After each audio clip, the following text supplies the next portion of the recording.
Lucy Bennett sat on the porch of her small house, watching the purple sunset paint the sky above Haven's Rest. The 8-year-old girl held her teddy bear close to her chest. Mr. Buttons was brown and fuzzy, with black button eyes and a red ribbon around his neck. Her father had given him to her 3 years ago, just before the transport accident that took both her parents away forever. The colony world was quiet and peaceful. Farmers worked in the green fields that stretched beyond the small town. Children played in the dusty streets while their parents talked and laughed on porches. Haven's Rest was far from the busy core worlds where big ships flew between planets every day. Here, people grew food and lived simple lives. Lucy's Uncle Jake walked up the wooden steps to join her. Commander Jake Miller was a tall man with kind eyes and hands that always smelled like machine oil. He took care of the colony's defense systems, though there was not much to defend against. Haven's Rest had been peaceful for over 20 years. "Time for dinner, Lucy," Jake said, sitting down beside her. He noticed she was holding Mr. Buttons extra tight. "Bad dreams again?" Lucy nodded. She had been having strange dreams lately. Dreams about dark ships in space and scary creatures with long claws.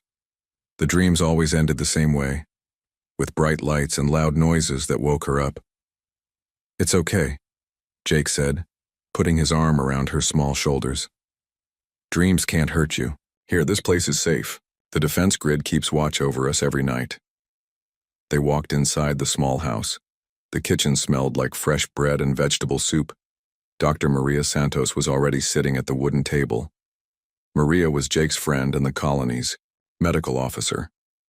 She also knew a lot about machines and computers. Lucy liked her because she always brought candy and never talked to her like she was just a little kid. "Hello, Lucy," Maria said with a warm smile. "How was your day?" "Good," Lucy said, climbing into her chair. She put Mr. Buttons on the table next to her bowl. "I helped Mrs. Green feed the chickens. One of them tried to eat my hair." Jake laughed as he served the soup. "Those chickens are always hungry. Did you thank Mrs. Green for letting you help?" "Yes, Uncle Jake." Lucy picked up her spoon and started eating. The soup was warm and made her feel better about the bad dreams. Maria watched Lucy eat, then looked at the teddy bear. Something about Mr. Buttons had always seemed different to her, but she could never figure out what. The bear looked normal enough. Brown fur, button eyes, stuffed with soft material. But sometimes, when the light hit him just right, Maria thought she saw tiny lines in the fabric like hidden seams. "Lucy," Maria said carefully, "where did your father get Mr. Buttons, do you remember?" Lucy's face lit up. She loved talking about her parents, even though it made her sad sometimes. "Daddy said he got him from a special store on Earth. He told me Mr. Buttons would always keep me safe no matter what happened." Jake and Maria exchanged a quick look. Lucy's father had been a military engineer before he became a colony transport pilot. He was the kind of man who planned for everything and always worried about keeping his family safe. "Did your father say anything else about Mr. Buttons?" Maria asked. Lucy thought for a moment, then shook her head. "Just that he was very special, and I should never let anyone take him away." After dinner, Jake helped Lucy get ready for bed. She brushed her teeth and put on her pink pajamas with little stars on them. When she climbed into bed, she pulled Mr. Buttons close and whispered to him like she did every night. "Good night, Mr. Buttons. Please keep the bad dreams away." Jake turned off the light and kissed her forehead. "Sweet dreams, Lucy. I'll be right down the hall if you need anything." Lucy closed her eyes and tried to think about happy things. She thought about the chickens and the purple sunset and Uncle Jake's laugh. But as she drifted off to sleep, the bad dreams started to creep back into her mind. In her arms, Mr. Buttons lay still and quiet. His button eyes stared at the ceiling, and deep inside his soft fabric body, systems that had been sleeping for 3 years began to run tiny diagnostic checks. Sensors that had been monitoring Lucy's vital signs every second since her father first gave him to her detected the elevated heart rate and stress hormones that came with her nightmares. The advanced computer brain hidden inside the innocent teddy bear analyzed the patterns. The bad dreams were getting worse and more frequent. Something was coming to Haven's Rest, something that would threaten the primary mission that had been programmed into every circuit and processor: keep Lucy Bennett safe, no matter what the cost. Outside the small house, the night was quiet and peaceful. The defense grid hummed softly as it scanned the empty space around the colony world. Stars twinkled in the dark sky like tiny diamonds. Nothing moved except the gentle wind through the fields. But far beyond the reach of the colony's sensors, something evil was already heading toward Haven's Rest. Something that would turn the peaceful farming world into a battleground and wake up the sleeping guardian that had been waiting 3 years for this moment.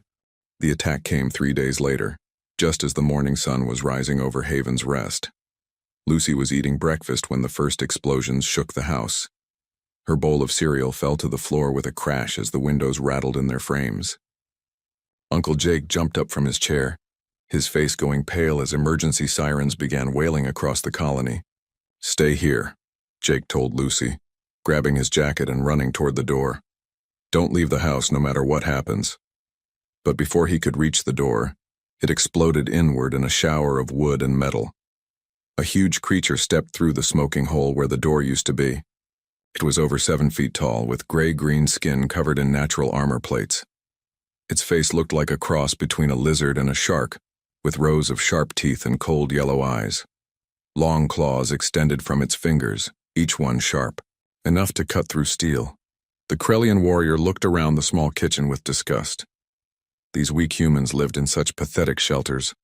It would be easy to capture them all and sell them as slaves in the Outer Rim markets. Jake reached for the plasma pistol on his belt, but the alien was faster. One massive clawed hand grabbed him by the throat and lifted him off the ground like he weighed nothing. Jake kicked and struggled, but the creature's grip was too strong. "Weak," the Krellian said in broken human language. "All humans weak." Lucy screamed and ran toward her uncle, but another explosion rocked the house. Part of the roof collapsed and burning pieces of wood fell between her and Jake. She could hear him choking as the creature's claws dug into his neck. "Run, Lucy," Jake managed to gasp out. "Take Mr. Buttons and run." Lucy grabbed her teddy bear from the table and ran toward the back of the house as fast as her small legs could carry her. Behind her, she could hear Jake fighting the alien monster, but she was too scared to look back. She burst through the back door and into the yard. The whole colony was burning. Huge black ships hung in the sky like angry storm clouds, firing red beams of death at the buildings below. People were running and screaming in the streets. Some of them fell down and didn't get back up. More of the gray-green aliens were everywhere, chasing colonists with nets and energy weapons. Lucy saw Mrs. Green being dragged away by 2 of the creatures. The old woman was crying and calling for help, but nobody could save her. Lucy ran toward the forest at the edge of town, clutching Mr. Buttons so tight her arms hurt. The trees would hide her from the monsters.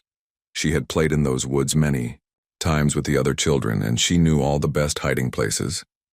Behind her, one of the alien ships detected her movement with its sensors. On the bridge of the massive raider vessel called Bloodclaw, Captain Vexcar studied the readings with interest. The Krellian captain was even bigger and meaner than his warriors, with scars covering his armored hide and metal spikes driven through his skull as trophies. Small human fleeing into forest, reported his second-in-command, Zithron, child by the size readings. Vexcar's lipless mouth stretched into what might have been a smile, showing off his razor-sharp teeth. "Perfect. Send hunting party. Child will make good sport before we sell it." Zithron's eyes lit up with cruel pleasure. He loved hunting weak prey almost as much as he loved causing pain. "How many warriors, Captain?" 3 should be enough for 1 small human, Vexcar said. "Make it last. We have time to enjoy ourselves." Lucy ran deeper into the woods, her heart beating so fast it felt like it might burst. Behind her, she could hear heavy footsteps crashing through the trees. The monsters were following her, getting closer with every second. She found a thick cluster of bushes and crawled inside, trying to make herself as small as possible. Her whole body was shaking with fear. She could hear the aliens talking to each other in their harsh, guttural language as they searched for her. "Where are you, little human?" one of them called out in broken English. "We just want to play." The voice was getting closer, Lucy pressed her face against Mr. Buttons's soft fur and whispered as quietly as she could, "I'm scared, Mr. Buttons. I want Uncle Jake. I want Daddy and Mommy." For just a moment she thought she felt the teddy bear's fabric grow slightly warmer against her cheek. But that was impossible. Mr. Buttons was just a stuffed toy. The footsteps stopped right outside her hiding place. Lucy held her breath and tried not to move.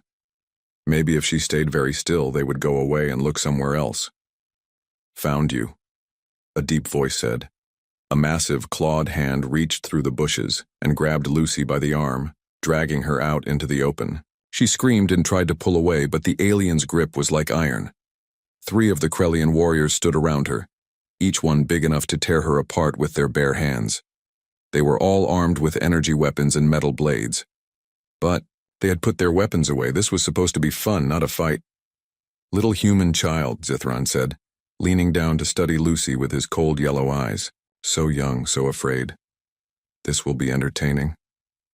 "Please," Lucy whispered, tears running down her face. "Please don't hurt me. I want to go home." The aliens laughed at her terror. To them, fear was the most beautiful sound in the universe. They had hunted and killed thousands of beings across dozens of worlds, but human children always screamed the loudest. "Home is burning," Zithron told her. "Your people are dead or captured. Soon you will join them in chains." He reached out with one claw and poked at the teddy bear in Lucy's arms. "What is this pathetic thing? Human comfort object?" "Don't touch him," Lucy said, pulling Mr. Buttons closer to her chest. "He's mine." The aliens laughed even harder. The idea that a stuffed toy could provide any real comfort was hilarious to creatures who lived only to cause suffering and death. But as Zithron's claw touched the brown fabric, something deep inside Mr. Buttons registered the contact. Hidden, sensors analyzed the alien's biosignature and classified it as a hostile threat to the primary mission. Lucy Bennett was in immediate danger. For the first time in 3 years, systems that had been sleeping began to wake up. The 3 Krellian warriors circled around Lucy like hungry wolves. They were in no hurry to end the hunt. Fear was a delicious thing to savor, and human children produced the purest terror of all. "Run, little one," Zithron said with his sharp-toothed grin. "We give you head start. Makes game more fun." Lucy looked around at the dark forest. Her small heart was beating so fast she could barely breathe. These monsters wanted her to run so they could chase her like an animal. But what choice did she have? 10 seconds, another warrior said, counting down on his claws. 9, 8, 7. Lucy turned and ran as fast as her 8-year-old legs could carry her. She crashed through bushes and jumped over fallen logs, clutching Mr. Buttons tight against her chest. Behind her, she could hear the aliens laughing and making bets about how long she would last. The forest was thick and dark. Branches grabbed at her clothes and scratched her face. She stumbled over roots and rocks but kept running. Her lungs burned and her legs felt like they were made of lead, but she couldn't stop. If she stopped, the monsters would catch her. She could hear them following her now.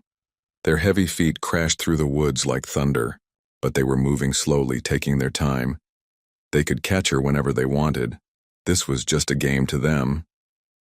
Lucy ran for what felt like hours, but was probably only minutes. Finally, she couldn't run anymore. Her legs gave out, and she fell hard on the muddy ground. Pain shot through her left ankle as she tried to stand up again. She was hurt. She couldn't run anymore, and the monsters were getting closer. Lucy looked around desperately for somewhere to hide. There was a wall of gray rock ahead of her, too tall and steep to climb. The forest was thick on both sides. She was trapped with nowhere to go. She crawled behind a big boulder and pulled her knees up to her chest, trying to make herself invisible. Mr. Buttons was dirty and torn from their run through the woods, but she held him close anyway. "I'm sorry, Mr. Buttons," she whispered through her tears. "I couldn't run fast enough. They're going to catch us." The footsteps were getting louder. Lucy could hear the aliens talking to each other in their ugly language. They sounded happy, like people at a party. They were enjoying this. "Where are you hiding, little human?" Zithron called out. Game is over. Time to come out and play. Lucy pressed herself against the cold rock and tried not to make any sound. Maybe if she was very quiet, they would think she had escaped and go look somewhere else. But Krellians had excellent hearing and smell. They were natural hunters who had evolved to track prey across entire continents. A frightened human child might as well be carrying a flashing sign. Found her scent, one of the warriors said. Behind the rocks. Heavy footsteps came around the boulder. Lucy looked up and saw all three aliens standing over her like giants. There was nowhere left to run. This was the end. Poor little thing, Zithron said in a mocking voice. So scared and alone. Where is your family now? Where are the strong human warriors to protect you? Lucy couldn't speak. She was too frightened to even cry anymore. She just held Mr. Buttons and wished her parents were there to save her. She has spirit, one of the other warriors said. Ran longer than expected. Will bring good price at slave markets. If we let her live that long, Zithron said with a cruel laugh. First we have fun. He reached down with his clawed hand toward Lucy's face. She closed her eyes and waited for the pain to start. But instead of touching her, Zithron grabbed Mr. Buttons and yanked the teddy bear away from her. No! Lucy screamed, reaching for her most treasured possession. Give him back! He's mine! Pathetic human attachment to dead objects, Zithron said, holding the teddy bear up by one arm. What use is this thing? Cannot fight, cannot protect, just soft fabric and stuffing. He squeezed Mr. Buttons in his massive clawed hand, expecting to hear the sound of tearing fabric and see white stuffing spill out. Instead, his claws scraped against something hard hidden under the brown fur. What? Zithron said, confused. He squeezed harder, but the teddy bear didn't crush like it should have. Deep inside Mr. Buttons, security protocols that had been dormant for 3 years suddenly came online. Threat assessment programs analyzed the current situation at the speed of light. Lucy Bennett was in immediate danger from hostile alien forces. Primary mission parameters were now active. Lucy was still reaching for her teddy bear when she saw something that made her stop and stare. Mr. Button's black button eyes were glowing with a soft blue light. Daddy said you were special, she whispered. Zithron was still examining the teddy bear when he noticed the glow too. His yellow eyes went wide with surprise and confusion. Stuffed toys didn't have glowing eyes. What was this thing? Zithron, one of the other warriors said nervously. Maybe we should just kill the child and leave, something wrong here. But Zithron was too arrogant to be afraid of a human toy. Just malfunction in some child's electronic game. Watch. He raised his clawed hand to tear Mr. Buttons apart and see what was inside. The teddy bear's head turned to look directly at him. Threat identified, Mr. Buttons said in a voice that was no longer cute or childlike.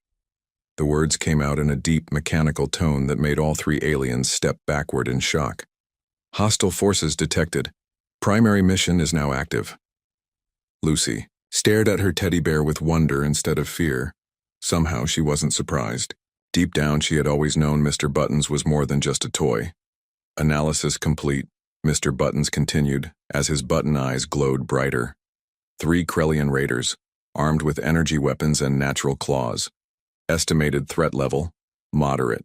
Zithron tried to throw the talking teddy bear away from him but found that he couldn't. His clawed hand was stuck to the brown fabric like it was covered in glue. What is this thing?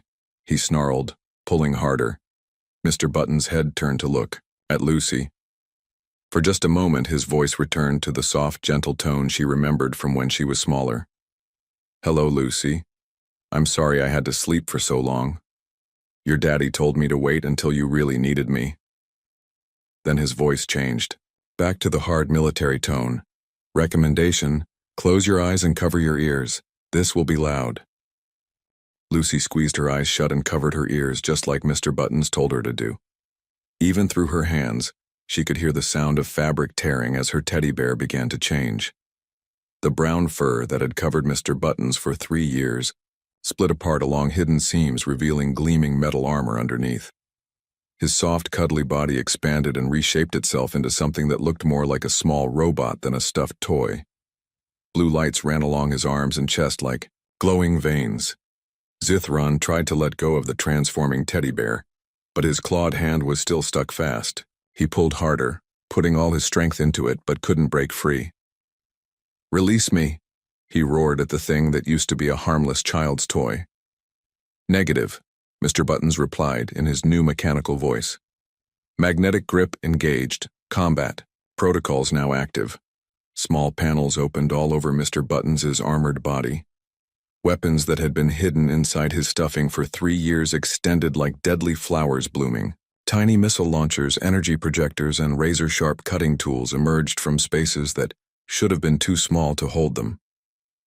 The other 2 Krellian warriors finally understood that they were in terrible danger. They raised their own weapons and fired blast after blast of energy at the small robot, but Mr. Buttons moved faster than their eyes could follow.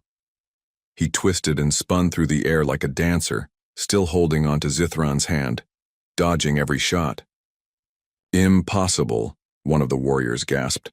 "Nothing moves that fast." "Human military technology," Mr. Buttons explained as he continued his deadly dance. "Combat response time. 0.03 seconds.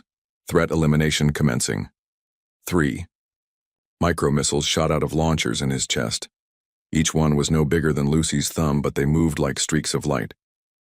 The first warrior tried to dodge, but the missile followed him with perfect accuracy. It hit him in the center of his armored chest and exploded with a flash of white fire. The Krellian warrior, who had been over 7 feet tall and strong enough to tear apart a steel door, fell backward and didn't move again. The second warrior turned to run, but Mr. Buttons was already in motion. Energy claws extended from his small hands, glowing white-hot and sharp enough to cut through anything. He leaped through the air and landed on the fleeing alien's back. "Please," the warrior begged as the energy claws found the weak spots in his natural armor. "We surrender. We will leave this world." "Negative," Mr. Buttons said without emotion. "Hostile forces have threatened primary mission objective. Elimination required." The second warrior fell beside his companion. In less than 10 seconds, Mr. Buttons had defeated 2 of the galaxy's most feared predators. Zithron was the only one left.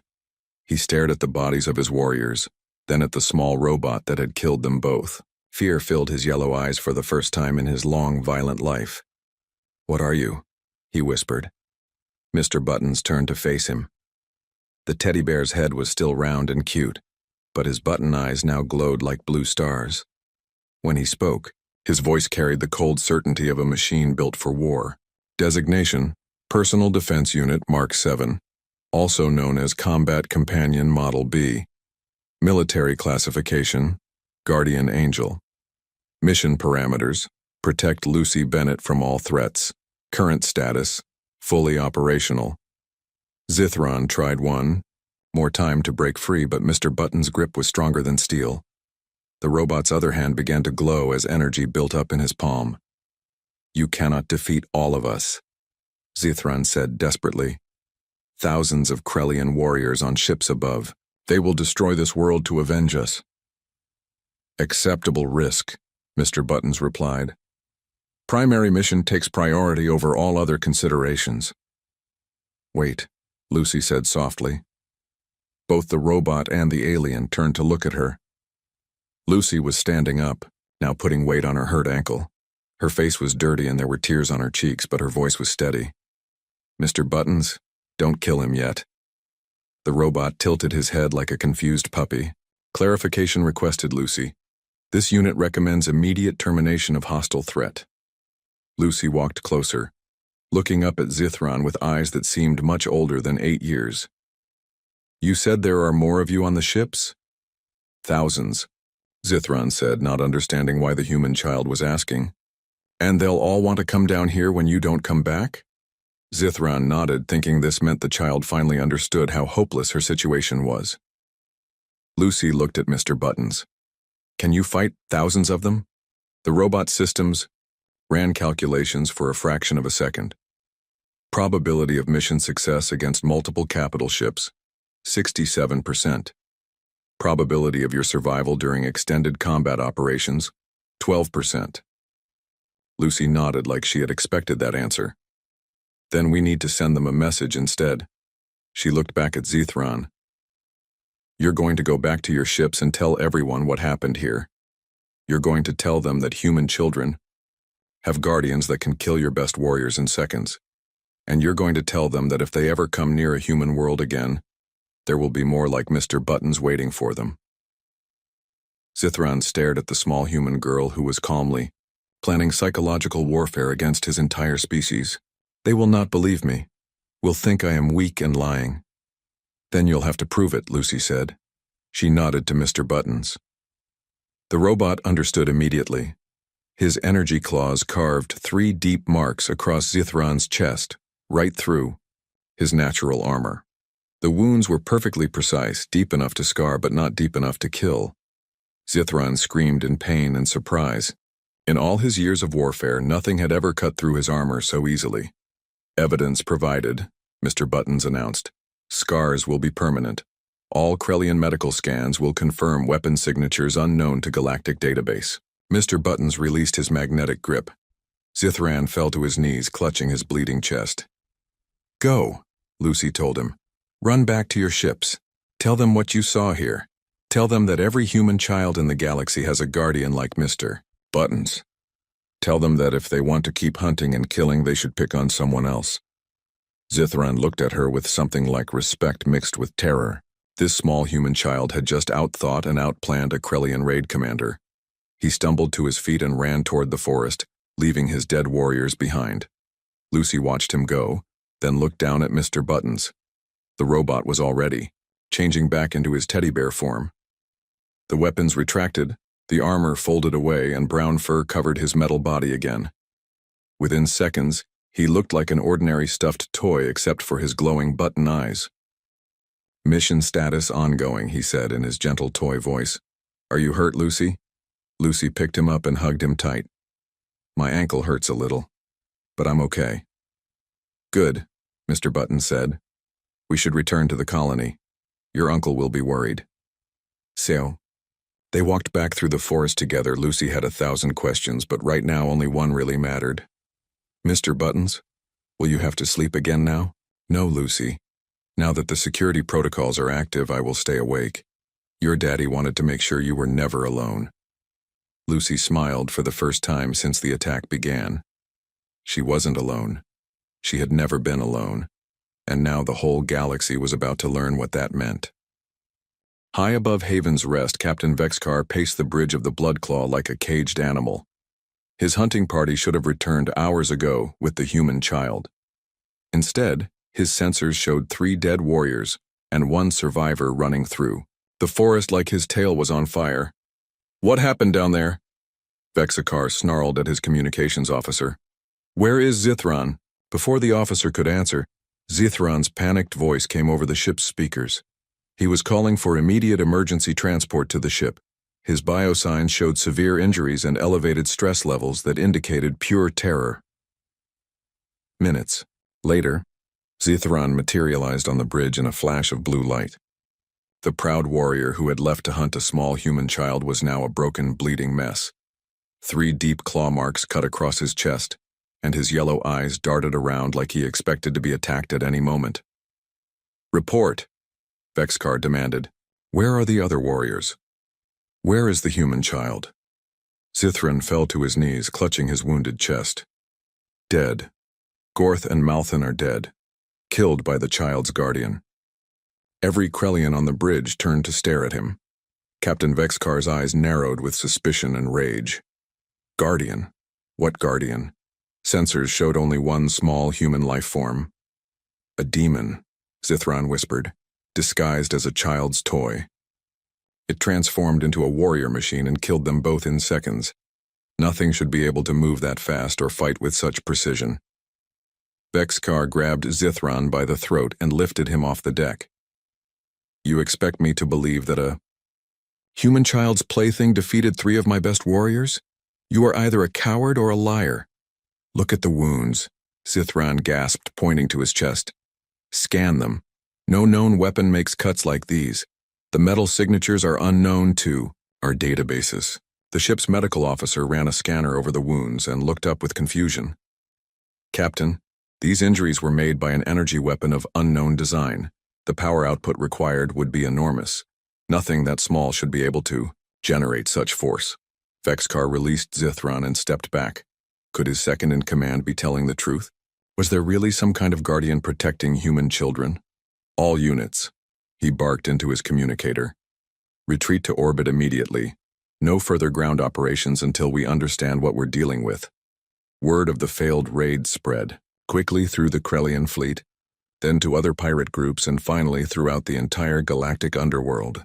The story grew with each telling. A human child had somehow killed 3 Krellian warriors. Her guardian was described as everything from a shape-shifting monster to an invisible death machine. Within days, the first human rescue ships arrived at Haven's Rest.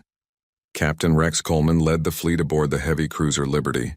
Rex was a career military officer who had spent 20 years fighting pirates and raiders across the Outer Rim. When he beamed down to the colony, he expected to find the usual aftermath of a Krellian attack: burned buildings, dead colonists, and traumatized survivors. Instead, he found something much more interesting. Lucy Bennett sat on the porch of her partially rebuilt house, holding a teddy bear and talking to the colony's defense coordinator. Commander Jake Miller had survived the attack with only minor injuries. The Krellians had retreated so quickly that most of the colonists were still alive. "Captain Coleman," Jake said, standing up to salute. "Thank you for coming, though I'm not sure we needed rescuing after all." Rex looked around at the colony. There was damage from the initial attack, but nothing like what Krellians usually left behind.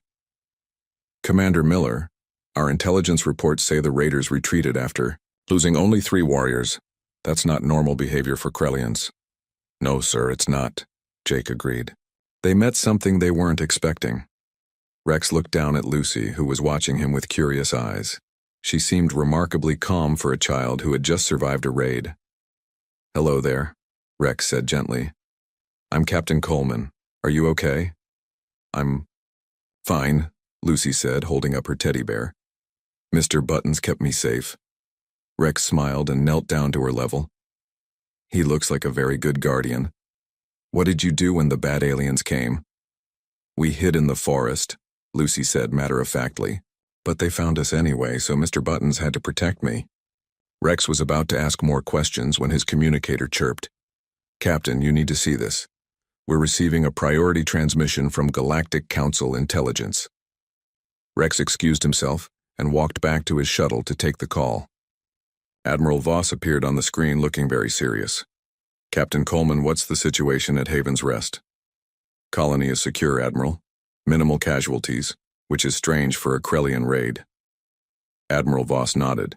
"We've been monitoring communications across the pirate networks. Something very unusual happened there.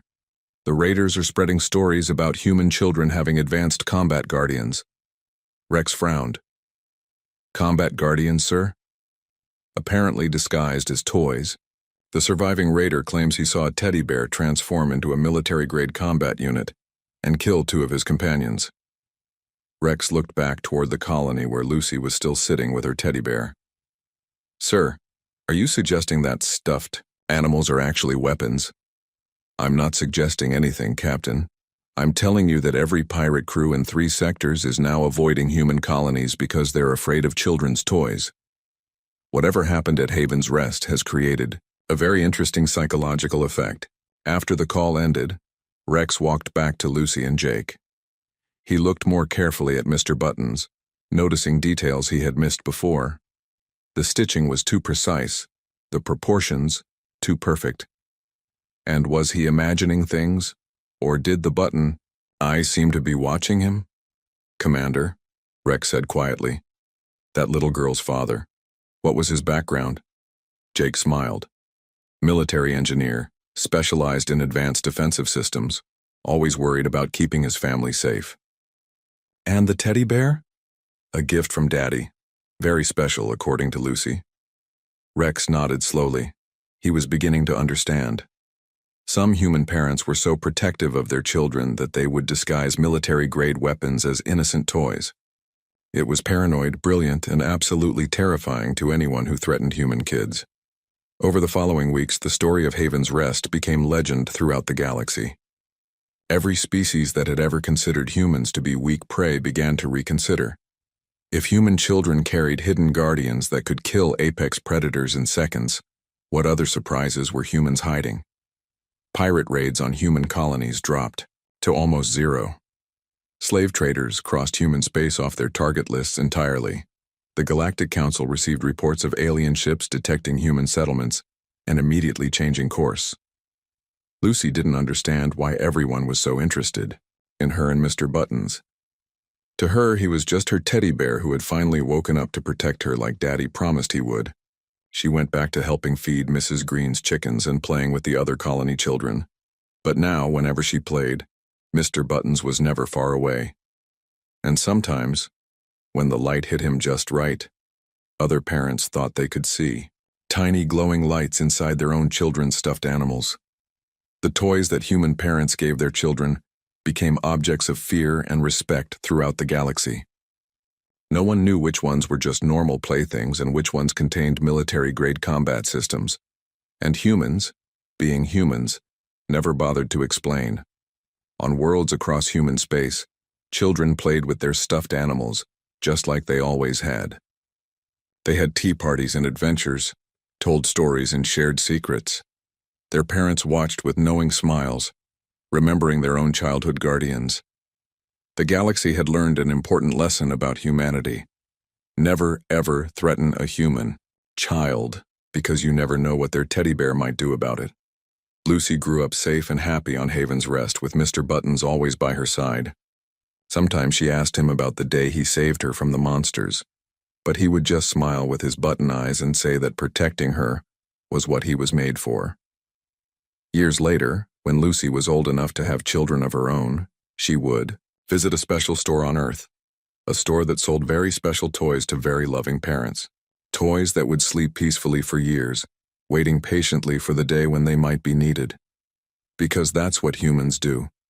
They prepare for the worst and hope for the best, and they make sure their children are never, ever alone.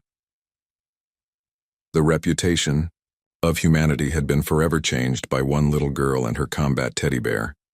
Across the galaxy, the message was clear. Human children are protected by guardians you cannot see, cannot predict, and cannot defeat. And the best part was, it was all true.